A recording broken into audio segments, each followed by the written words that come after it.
Hey guys, Ben from the Random Reviews coming back at you with another LEGO review. And today we are taking a look over a Rogue One set, which I had been wanting to do reviews of, but I didn't get them till Christmas, because face it, who wants to pay money for sets that you can get for free, right? So today we will be reviewing set number 75152, the Imperial Assault Hovertank. This is a 385-piece set, and the recommended age range is from 7 to 12, but that's just a suggestion, so, you know, you don't even have to listen to it if you don't want to. Before we take a look at the set itself, oh, I just hit the camera, that's not good. All seriousness just left the room. Okay. But before we take a look at the set itself, let's take a look at the packaging. So, let's just move these guys over, because my camera is extremely close to my reviewing setup, so let's move that back a bit. There we go. So the packaging, mine is a little bit messed up, but that's fine. There's nothing there that you're missing. You have a nice picture of the Imperial Assault Hovertank. I don't know what class ship this is, or what class tank this is. I watched a video on it the other day, but I don't really remember it, so whatever. It's an Imperial Assault Hovertank, that's all you need to know. So there's a nice picture of the tank shooting some projectiles, and you have the one pilot right there running around shooting stuff. You have the other one up there running around shooting stuff. Then you have Chirrut Imwe over here holding his staff and his crossbow, fighting the tank, I guess, which I'm not sure how a blind guy with a stick is going to stop a tank, but I didn't make the movie, so I don't know. But on the top you have the minifigures and an actual size picture. Back you have everything that the tank does. You've got a crate, the turrets move, yada yada yada. On the side you just have another picture of the tank. On the other side you have the same picture of the tank. Nothing really much, so let's move on to the actual set. And a bunch of stuff just fell. Whatever. The actual set itself is, well, it's a tank. It's noticeable as a tank of sorts. It looks a little like a flatbed pickup truck with turrets on it, I guess. I'm not exactly sure how those two things work together, but sure. The minifigs included with the set, you get 2 Imperial Assault, or Imperial Hovertank pilots. Right? Yeah. Imperial Hovertank pilots, there we go. One of them has a longer rifle, and one of them has this smaller, what I assume is an E11. We didn't actually see these guys using blasters in the movie, light spoilers, but all the normal stormtroopers had the casual E11, so I'm assuming it's meant to be an E11 blaster rifle. One thing I do know about the tank is that it's actually crewed by 3 people. It's crewed by a commander, a gunner, and a pilot, so only having 2 isn't totally accurate, but in the movie, I don't think we actually saw really the inside of a tank. I think we saw like a dude sticking his head out of a hatch or something in the movie, and that's about all we saw of the Hovertank pilots, so they weren't very major characters, but they're very nice minifigures. If you can see with my expert lighting in here, they do have the angry clone face, so that shouldn't be surprising. They both have some mud details printed on their torso, which is very nice. They have the same thing with the mud kind of printed on the back. There's like everything I try and do, it casts a shadow. This is about as close as I'm going to get without casting a shadow.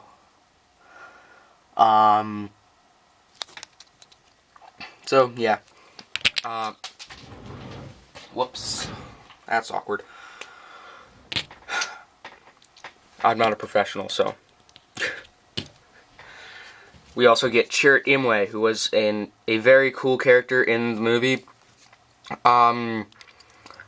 I'm gonna be honest, I think the skin tone should be a bit darker, because in the movie he was played by an Asian man, I believe, and this skin tone doesn't really reflect that Asian skin tone, so that's kind of weird, but it's still a very cool looking minifigure.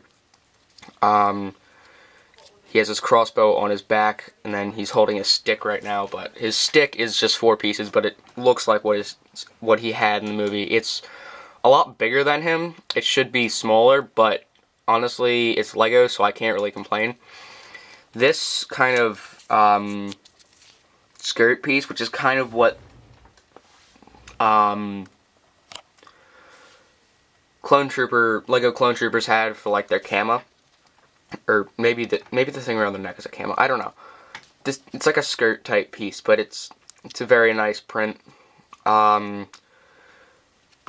thing is, the white hand is not a problem with the figure. It's just, in the movie he had kind of like a gauntlet over one of his hands. If they had dual molded his arms so that the lower half was white and his hand was white, I think that would work and look a bit better and a little more accurate to the movie.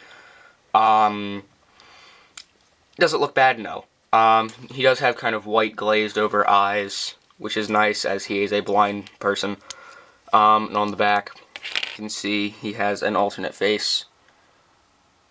That face, he is smiling. In that face, he has a more stern, concentrated expression, which I guess it's kind of hard to concentrate when you're blind, but whatever. There goes a staff.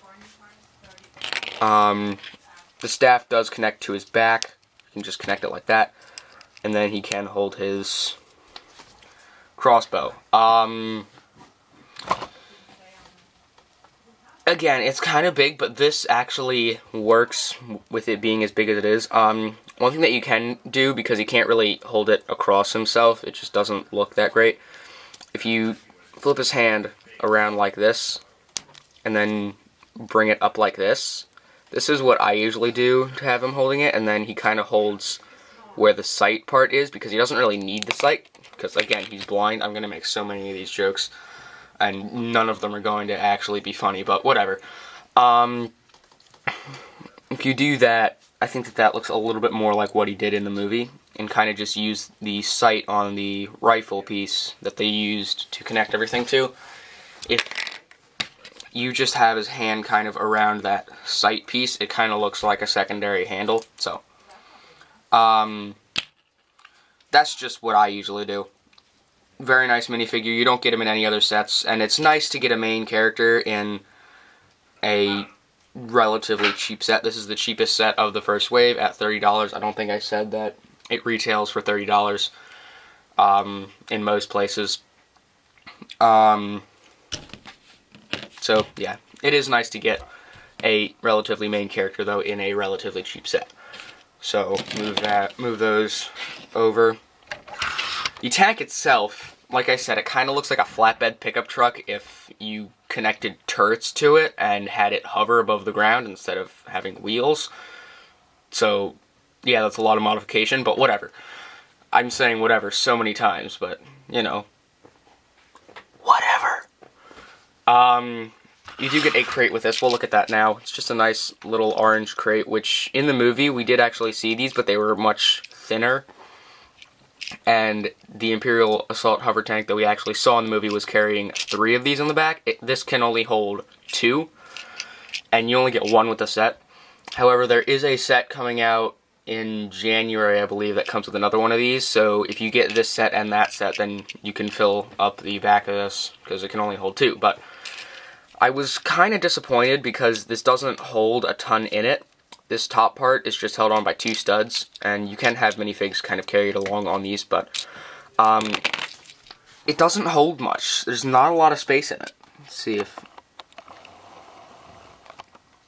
There's just not a lot of space in it.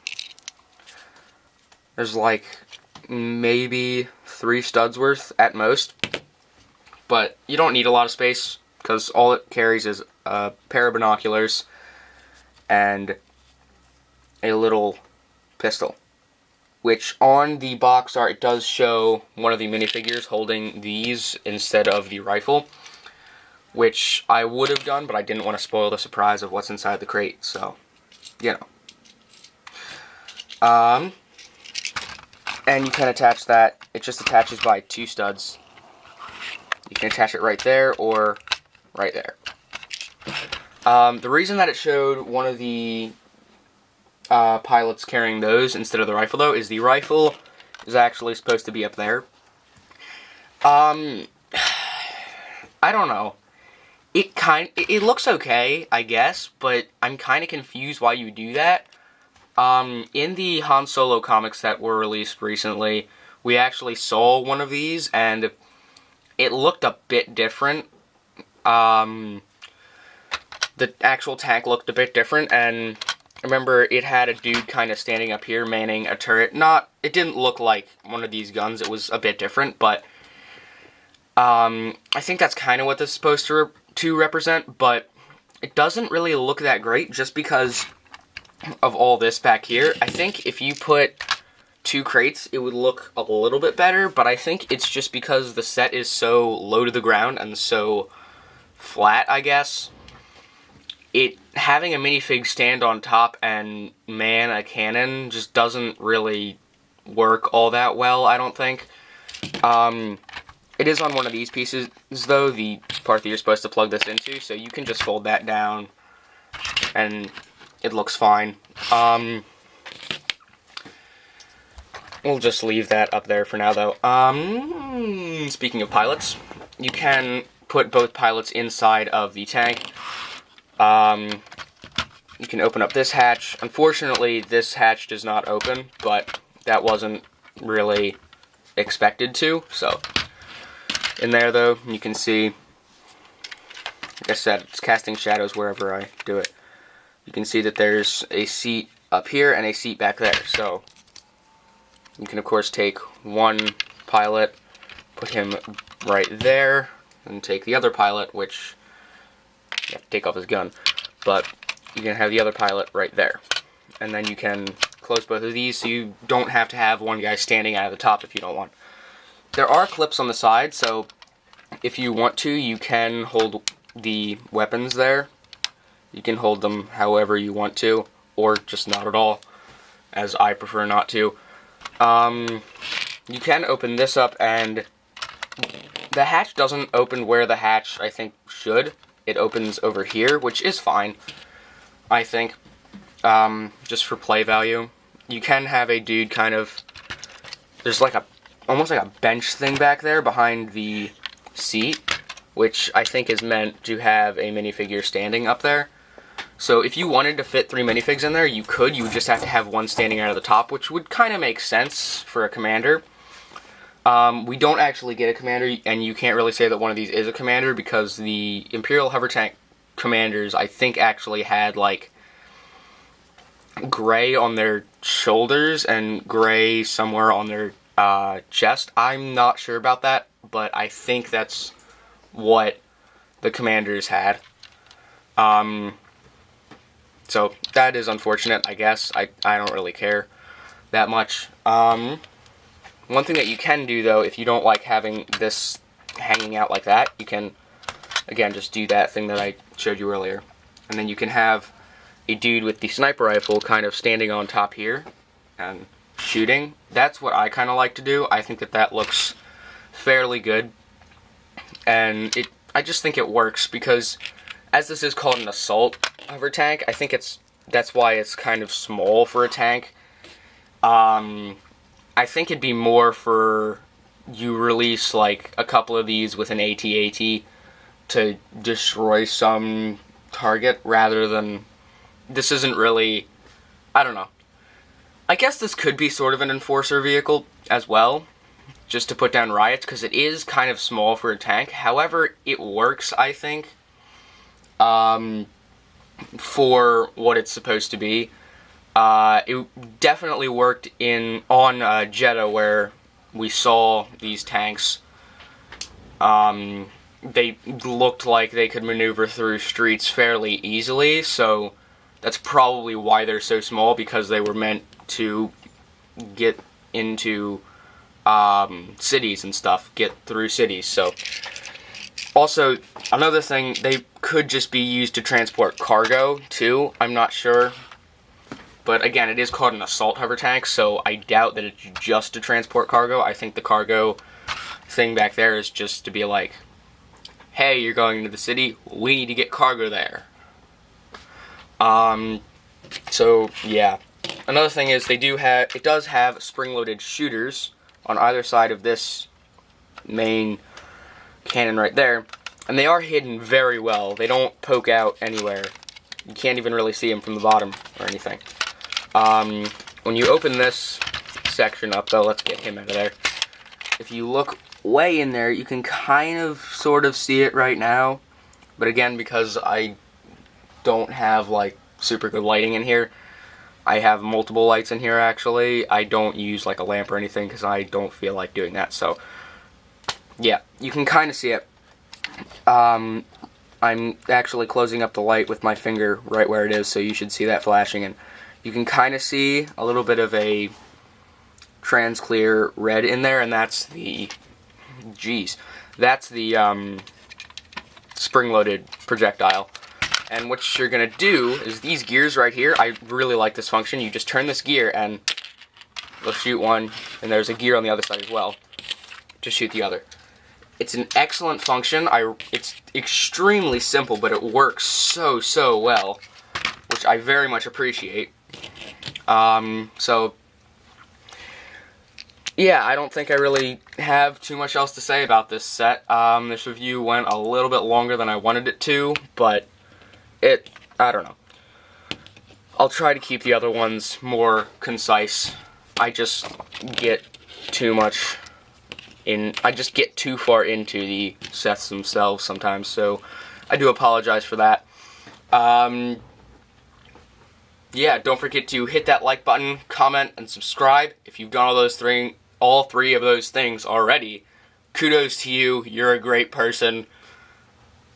Yeah. I just lost my train of thought completely.